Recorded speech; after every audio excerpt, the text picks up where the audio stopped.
நாங்க திரும்ப திரும்ப பேசணும். இதே கொள்கையை திரும்ப திரும்ப பேசணும். இந்த சமுதாயத்தில் என்றைக்கு மௌலூது இல்லாமல் போகிறதோ, இந்த சமுதாயத்தில் என்றைக்கு மீலாதுகள் ஒழிக்கப்படுகிறதோ அதுவரை பேசிக்கிட்டே இருக்கும். ஈசா நபியே என் பாவத்தை மன்னிச்சிருங்க, முகமது நபியே என் பாவத்தை மன்னிச்சிருங்க. என்னப்பா வேறுபாடு? ஈசாவை என் பாவத்தை மன்னிச்சிருங்க என்று கிறிஸ்தவர்கள் கேட்டால் அவங்க காஃபிர், இஸ்லாத்தை விட்டு வெளியே போயிட்டாங்க. முகமது நபியே என்னுடைய பாவத்தை மன்னித்து விடுங்கள் என்று கேட்டால் நான் முஸ்லீமோ, நான் ரசூலாவை நேசிக்கிறேன். அப்ப அவங்களும் ஈசா நபியை நேசிக்கிறாங்கன்னு சொல்லுங்க. ஈசா நபி உடைய வழியில தான் வந்தார்கள், அவங்களுக்கும் சொர்க்கம் அப்படின்னு அவங்களுக்கும் சொல்லுங்க. இதுதானே ரசூலா தடுத்தாங்க. علم القرآن خلق الإنسان علمه البيان. அஸ்ஸலாமு அலைக்கும் வரஹ்மத்துல்லாஹி வபரகாத்துஹு. கண்ணியம் நிறைந்த எல்லாம் வல்ல ஏக இறைவனின் நல்லடியார்களே, அல்லாஹ்வின் பேரருளால் அவன் காட்டிய வழியின் பிரகாரம் அவனை வணங்க வேண்டும் என்ற உயரிய நோக்கிலே இங்கே ஒன்று சேர்ந்திருக்கிறோம். எல்லாம் வல்ல ஏக இறைவன் எனக்கும் உங்களுக்கும் நேரான வழியையும் அருளையும் தந்தருள்வானாக என்ற பிரார்த்தனையோடு என்னுடைய இந்த உரையை நான் ஆரம்பம் செய்கிறேன். அன்பு மிகுந்த சகோதரர்களே, நபிகள் நாயகம் ஸல்லல்லாஹு அலைஹி வஸல்லம் அவர்கள் பிறந்த மாதமாக இருக்கக்கூடிய இந்த ரபீஉல் அவ்வல் மாதத்தை முஸ்லிம்களில் சில பேர் திருவிழாக்கள் கொண்டாடப்படுகின்ற ஒரு மாதமாக, நபி அவர்கள் பிறந்த தினத்தை கொண்டாடுகின்ற ஒரு நிகழ்வாக கடைபிடித்து வருவதை பார்க்கலாம். ஒரு நேரத்திலே நபி அவர்கள் பெயரால் இந்த ரபீஉல் அவ்வல் மாதத்திலே கூடுதலான மௌலூதுகளும் மீலாது விழாக்களும் ஏராளமாக நடத்தப்பட்டு வந்து கொண்டு இருந்தது. ஆனால் தௌஹீதினுடைய பிரச்சாரத்திற்கு பின்னால் இது சன்னஞ்சன்னமாக குறைந்து கொண்டு செல்கிறது. அதே நேரத்தில் இஸ்லாமிய மக்களிடத்தில் முழுமையாக இது அகற்றப்படவும் இல்லை. அந்த நம்பிக்கையிலே செயல்படக்கூடிய இஸ்லாமிய சமூகம் இன்றைக்கும் இருக்கிறது. எனவே இந்த பிரச்சாரத்தை மீண்டும் தொடராக செய்ய வேண்டிய கடமை, இந்த மௌலூது மீலாதுக்கு எதிராக பேச வேண்டிய நிலைப்பாடு ஒவ்வொரு முஸ்லிம்களுக்கும் இருக்கிறது என்பதை முதலில் நாம் புரிந்து கொள்ள வேண்டும்.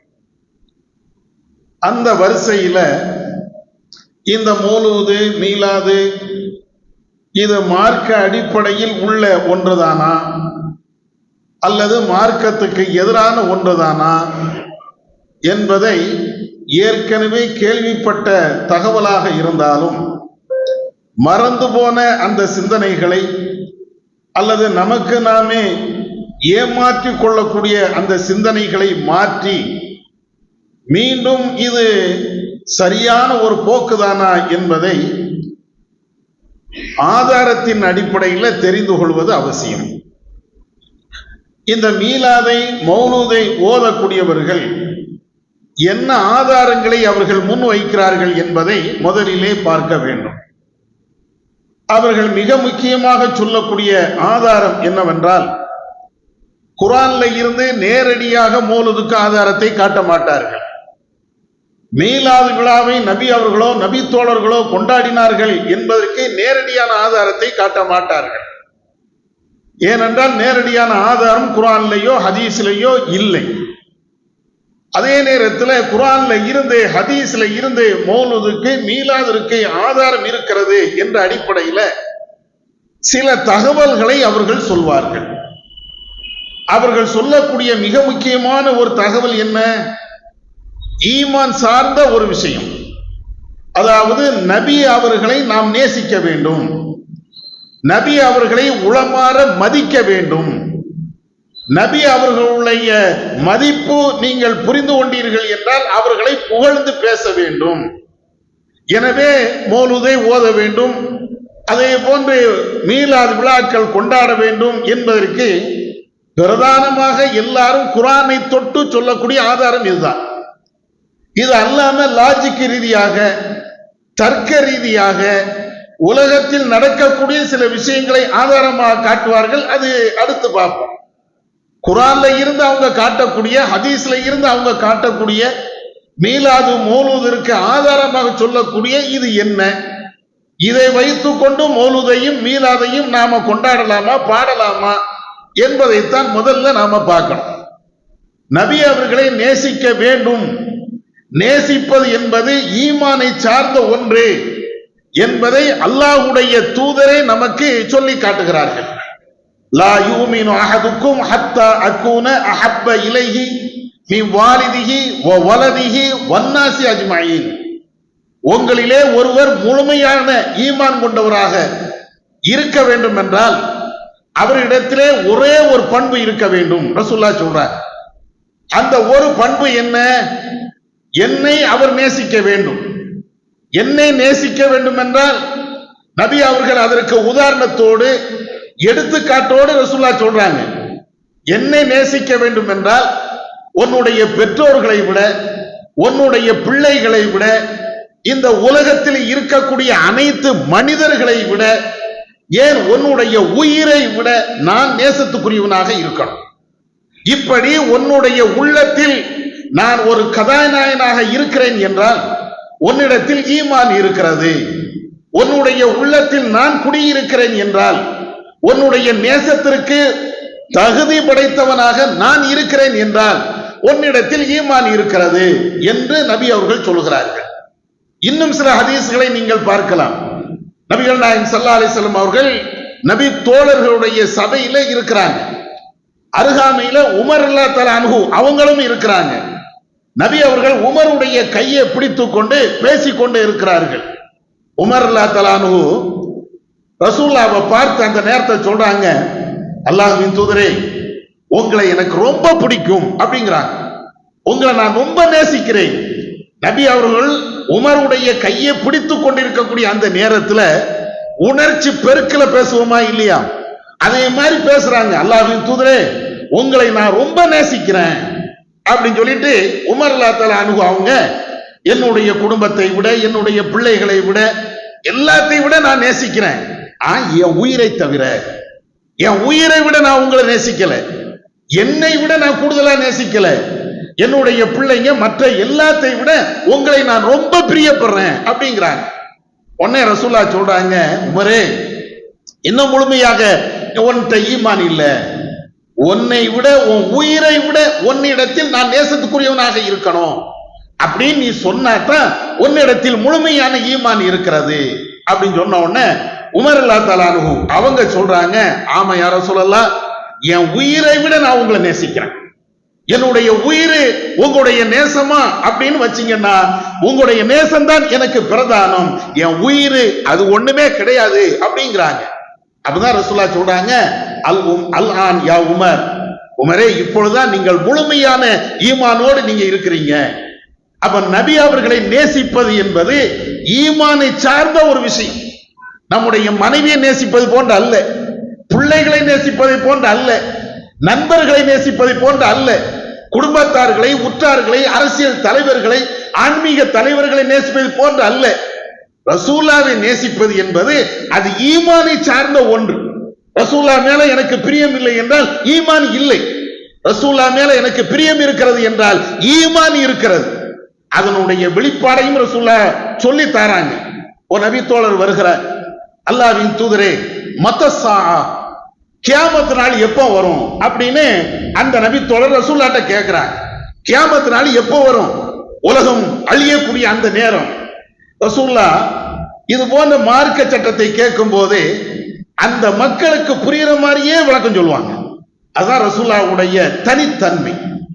யாரும் ஒரு கேள்வி கேட்டவுடனே ரசூலுல்லாஹ்வுக்கு பயங்கர கோபம்னா வராது. என்ன கேள்வி கேட்கிறாரு, என்ன விதத்தில் அவருக்கு பதில் சொல்லணும், அவருடைய மென்டாலிட்டி, மனது எப்படி இருக்கிறது, இதையெல்லாம் புரிந்து கொண்டு ரசூலா பதில் சொல்லுவாங்க. உடனே ரசூல்லா ஒரு மாதிரியா கேள்வி, அந்த அந்யோன்யமான ஒரு கேள்வி. என்ன கேள்வி? கியாமத்து நாள் எப்போ?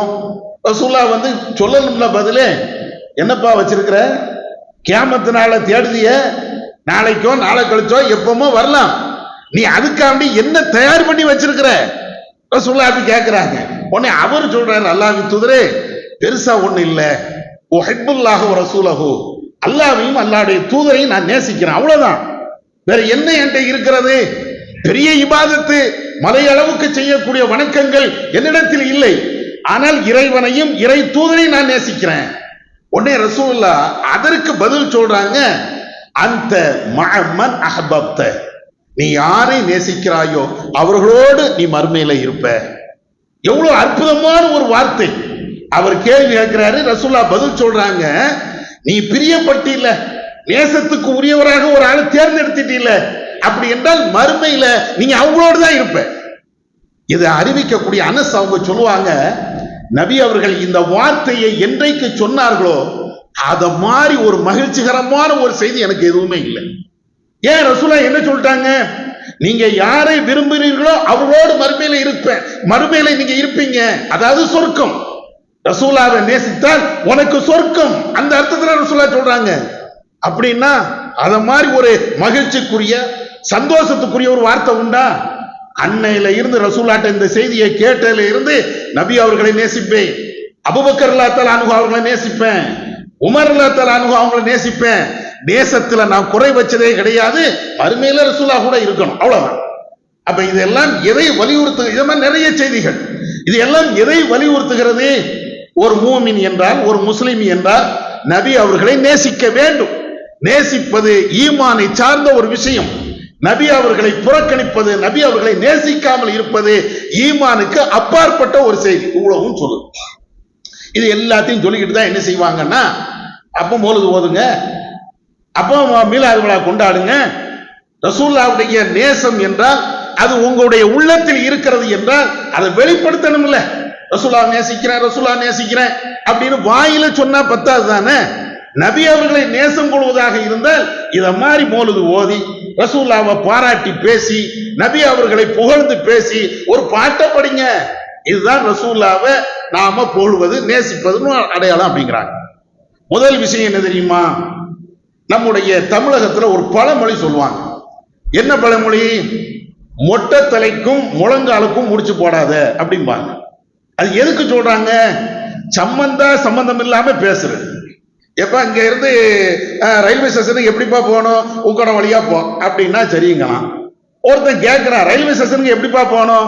இங்க இருந்து பொள்ளாச்சி போய், திருநெல்வேலி போய், மதுரை போய், திருச்சி போய், அதுக்கப்புறம் இங்க கோயம்புத்தூர் ரயில்வே ஸ்டேஷன் வாங்கினா சம்பந்தம் இல்லாம ஏன்டா உளருதுன்னு கேட்போம். எதை கேள்வி கேட்டோமோ அதுக்கு பதில் வரணும், எதை ஆதாரமா கேட்டோமோ அதுக்கு தக்க பதில் வரணும். அது இல்லாம குட்டக்க மட்டக்க பேசியாச்சுன்னா மொட்டை தலைக்கும் முழங்காலுக்கும் ஏன் முடிச்சு போடுற? சாத்தியமா? அது தலையில முடி இருந்தாலேயே அந்த முடியை எடுத்து காலில் கட்ட முடியாது, அவ்வளவு நீளத்துக்கு வளராது. இவனுக்கும் மொட்டை தலை, தலையில முடியே இல்லை. தலையில முடியே இல்லாதவன் அந்த முடியை எடுத்து காலில் கட்டணும் அப்படின்னு நீ நினைக்கிறியே, இது சரியா? இப்படின்னு தமிழ்ல ஒரு பழமொழி பேசுறோமா இல்லையா? அந்த பழமொழிக்கு ஏற்றவாறே இந்த ஆதாரம் இருக்கும். ரசூலுல்லாஹ்வை நேசிக்கணும் என்பதற்கும் மௌலிது ஓதுறதுக்கு என்ன சம்பந்தம்? ரசூலுல்லாஹ்வை நேசிக்கிறோம் என்பதற்கும் மீலாது விழா கொண்டாடுவதற்கும் ஏதாவது தொடர்பு இருக்கா? இப்ப இவ்வளவு நேரம் நான் அந்த ஹதீஸை சொன்னேனே, நபி அவர்களை நேசிங்க, நபி அவர்களை நேசிங்க, ஈமான் உள்ளவர் நேசிக்கணும். இந்த ஹதீஸ்ல மௌலிது என்ற வார்த்தையோ மீலாது என்ற வார்த்தையோ எங்கேயாவது இருக்குதா? சரி, இந்த ஹதீஸ்ல வேண்டாம், நபி அவர்கள் காட்டி தந்த வழிமுறைகள்ல எந்த இடத்திலேயாவது மௌலிது என்றோ மீலாது என்றோ இந்த கவிதைகள் இருக்குது என்பதற்கு ஏதாவது ஆதாரம் உண்டா? ஒண்ணுமே இல்லை. அதுதான் மொட்டை தலைக்கும் முழங்காலுக்கும் முடிச்சு போடுது. ரசூலுல்லாஹ்வை நேசிக்க வேண்டும், அதுல மாற்று கருத்தே கிடையாது. ஈமான் உள்ளவர்கள் ரசூலுல்லாஹ்வை நேசிப்பார்கள், அதுலயே மாற்று கருத்து கிடையாது. ரசூலுல்லாஹ்வை நேசிக்கணும்னா இது என்ன செய்யணும்? சரி, இப்ப மௌலிது மீலாது இல்ல, ரசூலுல்லாஹ்வை நேசிக்கணும்னா அதனுடைய வெளிப்பாடு என்ன? ரசூலுல்லாஹ்வை நேசிக்கிறேன் அப்படின்னு நெத்தில எழுதி ஒட்டினா போதுமா? ரசூலுல்லாஹ்வை நான் விரும்புகிறேன் அப்படின்னு வாயால சொன்னா போதுமா? ரசூலுல்லாஹ் நேசிக்கிறேன், ரசூலுல்லாஹ் நேசிக்கிறேன், ரசூலுல்லாஹ் நேசிக்கிறேன் இப்படின்னு சொல்லிட்டு நடந்தா போதுமா? இல்ல. நபி அவர்களை நேசிப்பதாக இருந்தால் அதற்கு நேசத்திற்கு அதனுடைய வெளிப்பாட்டுக்கு இறைவன் ஒரு ஆதாரத்தை சொல்லி தருகிறான். ஒருவரை நேசிப்பது என்றால் அதனுடைய அடையாளம் என்ன தெரியுமா? அல்லாஹ் குர்ஆன்ல சொல்றான். இறைவனை ஒரு மனிதன் நேசிக்கணும். எல்லாரும் அல்லாஹ்வை நேசிக்கணுமா வேண்டாமா? இறைவனை நேசிக்கணும். அது கூட வெளிப்பாடு என்ன? அதனுடைய தன்மை என்ன? யா அல்லாஹ் உன்னை நேசிக்கிறேன், யா அல்லாஹ் உன்னை நேசிக்கிறேன், யா அல்லாஹ் உன்னை நேசிக்கிறேன் இப்படின்னு சொன்னா போதுமா? எழுதி நெத்தியில ஒட்டிக்கிட்டா போதுமா? இல்ல. அல்லாஹ் குர்ஆன்ல சொல்றான், குல் இன் குன்தும் துஹிப்பூனல்லாஹ ஃபத்தபிஊனி யுஹிப்புக்குமுல்லாஹ் வ யக்ஃபிர் லக்கும் துனூபக்கும். அல்லாஹ் சொல்லி காட்டுகிறான், நபியே இந்த மக்களுக்கு சொல்லுங்கள், இறைவனை அவர்கள் நேசிப்பது உண்மை என்றால், அல்லாஹ்வை அவர்கள் விரும்புகிறார்கள் என்பது உண்மை என்றால், ஃபத்தபிஊனி இந்த இறை தூதராகிய என்னை பின்பற்றுங்கள் என்று நபியே நீங்கள் சொல்லுங்கள். ஒருவரை நேசிக்கிறோம் என்றால் அதனுடைய இலக்கணம் என்ன தெரியுமா? அவர் சொல்லக்கூடிய கருத்தை, அவர் காட்டி தந்த வழிமுறைகளை பின்பற்றுவது. இது நான் சொன்ன இலக்கணம் இல்ல, படைச்ச ரப்புல் ஆலமீன் சொல்லக்கூடிய இலக்கணம். இறைவனை நீங்கள் நேசிக்கிறீர்களா? இறை தூதரை பின்பற்றுங்கள். இறை தூதரை நீங்கள் பின்பற்றுகிறீர்களா? இறைவனையும் இறை தூதரையும் நீங்கள் நேசிக்கிறீர்கள் அப்படின்னு அர்த்தம். இறை தூதரை பின்பற்றுவதற்கு இன்னொரு பேர் தான் நபி அவர்களை நேசிப்பது. ரசூலுல்லாஹ்வை நான் நேசிக்கிறேன் என்றால் ரசூலுல்லாஹ்வை பின்பற்றணும். ரசூலுல்லாஹ்வை நான் பின்பற்றுகிறேன் என்றால் ரசூலுல்லாஹ்வை நான் நேசிக்கிறேன். இவ்வளவுதான். இது இறைவன் சொல்லி தருகின்ற ஒரு அற்புதமான ஒரு இலக்கணம். இப்ப இந்த மீலாது, மௌலூது இவைகள் எல்லாத்தையும் நீங்க சேர்த்து பாருங்க, ரசூலுல்லாஹ்வை பின்பற்றுகின்ற ஏதாவது உண்டா? மீலாது விழா கொண்டாடுறாங்களே அல்லது மௌலூது ஓதுறாங்களே, ரசூலுல்லாஹ்வை பின்பற்றுகின்ற ஒன்று உண்டா? எல்லாத்துக்கும் தெரிஞ்ச ஒரு உதாரணம் என்ன? நபி அவர்கள் சொன்னாங்க, நீங்க எல்லாரும் தாடி வைங்கப்பா. நாங்க ரசூலுல்லாஹ் தாடி வைங்க, யகூதிகளுக்கு மாற்றமாக நீங்க நடங்க. ரசூலுல்லாஹ் அவ்வளவு அழகாக சொன்னாங்க. இந்த தாடியை எல்லாம் ஃபுல்லா சேவ் பண்ணிக்கிட்டு தான் ரசூலுல்லாஹ் மேல மௌலூது ஓது, ரசூலுல்லாஹ் மேல மௌலூது ஓது, ரசூலுல்லாஹ். இது எந்த விதத்துல நியாயம்? எங்கேயாவது இந்த மௌலூது ஓதக்கூடிய சபையிலேயாவது தாடி வைக்காதவர்கள் இங்கே வராத யாராவது சொன்னது உண்டா? ரசூலுல்லாஹ் மேல முஹப்பத்து வச்சிருக்கப்பா. ரசூலுல்லாஹ் சொன்ன செய்தி புகார்ல இருக்குது, முஸ்லிம்ல இருக்கிறது. தாடி வைங்க என்று சொன்ன அந்த செய்தி, நீங்க தாடியை முழுவதுமா சேவ் பண்ணி வச்சுக்கிட்டு ரசூலுல்லாஹ் மேல மௌலூது, இது எங்க இருக்குது? நேரடியாக எதிராக இல்லையா? இது ரசூலுல்லாஹ் மேல கொடுக்கக்கூடிய கண்ணியமா? ரசூலுல்லாஹ்வை மதிக்கக்கூடிய ஒன்றா? இத மாதிரி நீங்க ஒவ்வொரு விஷயமா நீங்க எடுத்து பாருங்க. ஒவ்வொரு பள்ளிவாசலையும் மக்ரிப் தொழுகை அப்படின்னு பாங்கி இக்காமத்து போட்டு வச்சிருப்பாங்க. அந்த இக்காமத்துடைய இடத்துல, மக்ரிபுடைய வக்துடைய இடத்துல என்ன எழுதி வச்சிருப்பாங்க? உடன் பாங்கு 6:40, காமத்து உடன். மக்ரிப் பாங்கு 6:40 என்றால் இக்காமத்து என்ன? உடன். எல்லா பள்ளிவாசலையும் எழுதி வச்சிருக்கீங்கல்ல. இது புகாரி உடைய ரசூலுல்லாஹ் கற்றுத்தந்த அந்த ஹதீஸுக்கு நேர் மாற்றமா இல்லையா? நபி அவர்கள் சொன்னார்கள், சல்லு கப்லல் மக்ரிப், சல்லு கப்லல் மக்ரிப், மக்ரிபுக்கு முன்னால சுன்னத் தொழுவுங்க, மக்ரிபுக்கு முன்னால சுன்னத் தொழுவுங்க இப்படின்னு சொன்னாங்களே. நீ தொழாம ஒளி, அதே நேரத்தில் தொழக்கூடியவர்களுக்கு ஒரு வாய்ப்பு கொடுக்கணுமா இல்லையா? கேட்டா நாங்க ரசூலுல்லாஹ்வை மதிக்கிறோம், நபி அவர்கள் மேல முஹப்பத்து வச்சிருக்கிறோம், ரசூலுல்லாஹ் மேல நாங்க மௌலூது ஓதுறோம். எப்ப ரசூலுல்லாஹ் சொன்னதை பள்ளிவாசல்லையே நீங்க குழி தோண்டி புதைக்கிறீங்களே. ரசூலுல்லாஹ் காட்டி தந்த அந்த வழிமுறைகளை பள்ளிவாசல்ல பின்பற்ற கூடாது அப்படின்னு போர்டுல எழுதி போட்டு வச்சிருக்கிறீங்களே. சும்மா வாயால சொன்னது இல்ல, எழுத்து. இதெல்லாம் தொழுகிறாத, மக்ரிபுக்கு முன்னால் நீ சுன்னத் தொழுகிறாத அப்படின்னு எழுதி போட்டு வச்சிருக்கிறீங்களே. அப்ப இது எந்த அடிப்படையில ரசூலுல்லாஹ்வை நேசிப்பதாக ஆகும்? மௌலூது ஓதுவது ஒரு பேச்சுக்கு ரசூலுல்லாஹ்வை நேசிப்பது என்று வைத்துக் கொண்டாலும் கூட இந்த மாதிரி போர்டுல எழுதி போட்டிருக்கிறீங்களே, ரசூலுல்லாஹ்வுக்கு மாற்றமா உங்களுடைய வாழ்க்கையில கடைபிடிக்கிறீங்களே, இது எல்லாம் ரசூலுல்லாஹ்வை நேசிப்பதற்கு அடையாளமா? நபி அவர்களுடைய சுன்னத்தை எங்க கிடைத்தாலும் முடிஞ்ச அளவுக்கு பின்பற்றணும். முடியவில்லை என்றால் அது வேற விஷயம், தடுக்க கூடாது. ஒரு ஆள் சுன்னத் தொழுகிறாரு, எனக்கு முடியல, அவர் தொழுகிறாருன்னா அதுக்குண்டான வாய்ப்பையும் வசதியும் நான் பண்ணி கொடுக்கணும். ஆனா நீங்க அதை தடையில பண்றீங்க. இல்ல, உனக்கு அந்த வாய்ப்பு கிடையாது. ரசூலுல்லாஹ்வுடைய சுன்னத்தை நீங்க பின்பற்றீங்களா, உங்களுக்கு வாய்ப்பு கிடையாது. அடுத்து இன்னொன்னு நீங்க வாங்க, நபி அவர்களை முழுக்க முழுக்க பின்பற்றுவதற்கு பேரு தான் ரசூலுல்லாஹ்வை நேசம் கொள்வது. இதுல மாற்று கருத்தே கிடையாது.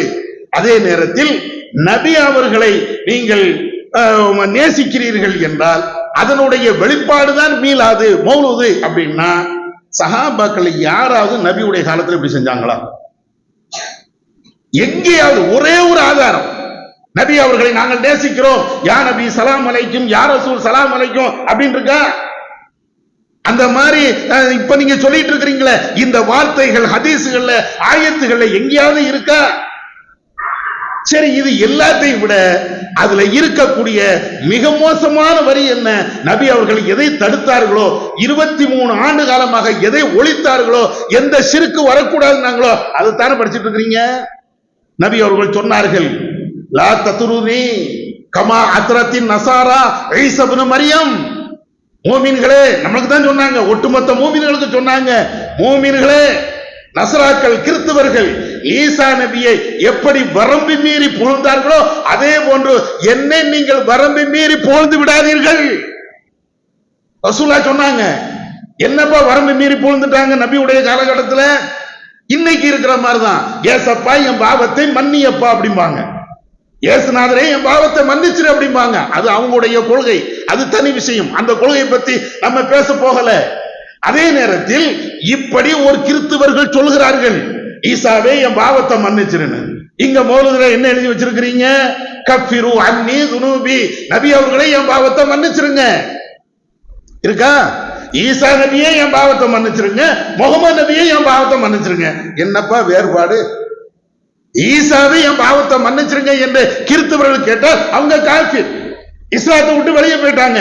முகமது நபியே என்னுடைய பாவத்தை மன்னித்து விடுங்கள் என்று கேட்டால் நான் முஸ்லீமோ, நான் ரசூலாவை நேசிக்கிறேன். அப்ப அவங்களும் ஈசா நபியை நேசிக்கிறாங்கன்னு சொல்லுங்க. ஈசா நபி உடைய வழியில தான் வந்தார்கள், அவங்களுக்கும் சொர்க்கம் அப்படின்னு அவங்களுக்கும் சொல்லுங்க. இதுதானே ரசூலுல்லாஹ் தடுத்தாங்க. இன்னும் சொல்ல போனா நபிகள் நாயகம் ஸல்லல்லாஹு அலைஹி வஸல்லம் அவர்கள் தன்னை புகழ வேண்டும் என்றால் அதற்கு ஒரு வாசகத்தை ரசூலுல்லாஹ் சொன்னாங்க.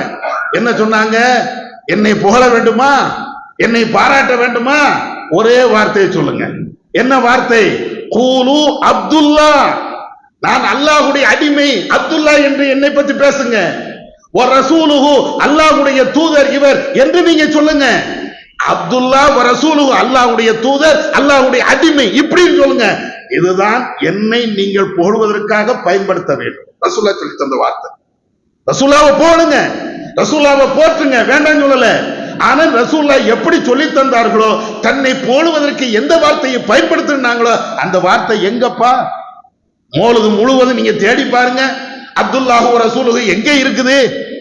சொன்னா ரசூலுல்லாஹ் இழிவுபடுத்திட்டு அப்படிங்கிறாங்க. ரசூலுல்லாஹ் தன்னை போடுவதற்கு பயன்படுத்திய வார்த்தை இது. இது மௌலூதுல இல்ல. நபி அவர்கள் தடுத்த வரிகள் அங்கே இருக்கிறது. ஈசா நபியை போழ்ந்த மாதிரி மற்றவர்கள் மற்ற கடவுளை போழ்ந்த மாதிரி என்னை கடவுள் ராஜ்யத்துக்கு நீங்க கொண்டு போயிடாதீங்க.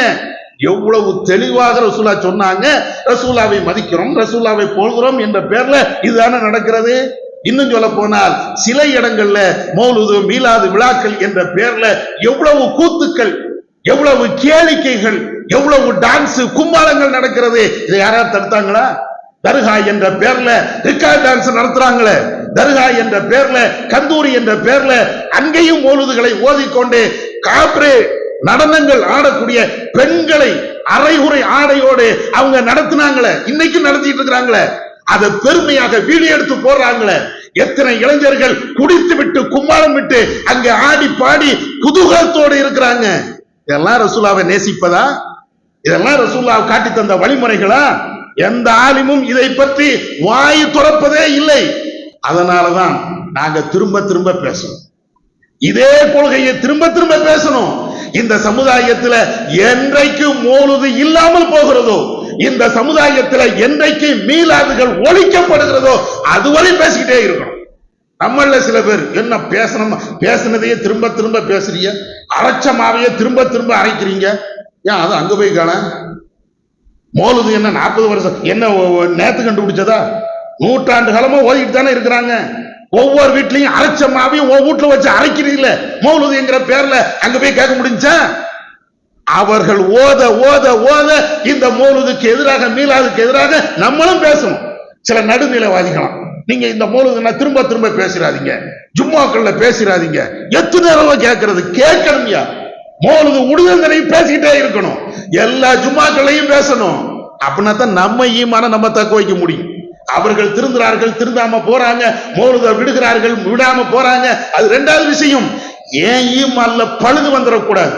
ரசூலுல்லாஹ்வை நான் நேசிப்பதுல, உண்மையான நேசத்துல எனக்கு எந்த விதமான சந்தேகம் வந்துடக்கூடாது. ரசூலுல்லாஹ்வை உண்மையாக நேசிக்கக்கூடியதுல நான் ரசூலுல்லாஹ்வை முழுமையாக பின்பற்றணும். அதனால இதை திரும்ப திரும்ப பேசிக்கிட்டு தான் இருக்கணும். பேச வேண்டிய ஒரு விஷயம் என்பதை புரிந்து கொள்ளணும். இந்த தீமையில இருந்து விலகி நபி அவர்களை உண்மையாக எப்படி நேசிக்கணுமோ, இஸ்லாம் எப்படி நேசிக்க வேண்டும் என்று சொல்லி தருகிறதோ அப்படி அல்லாஹ்வையும் ரசூலையும் நாம நேசிப்போம். நபி அவர்கள் தடுத்த பிதஅத்தான அனாச்சாரமான இந்த மீலாது, மௌலூது அனைத்து விட்டும் நாம விலகி இருப்போம். வல்லல்லாஹ் நம்ம கேட்டதன் அடிப்படையில் செயல்பட அவன் அருள் செய்வானாக. வாஹர் தவானா அல்ஹம்துலில்லாஹி ரப்பில் ஆலமீன்.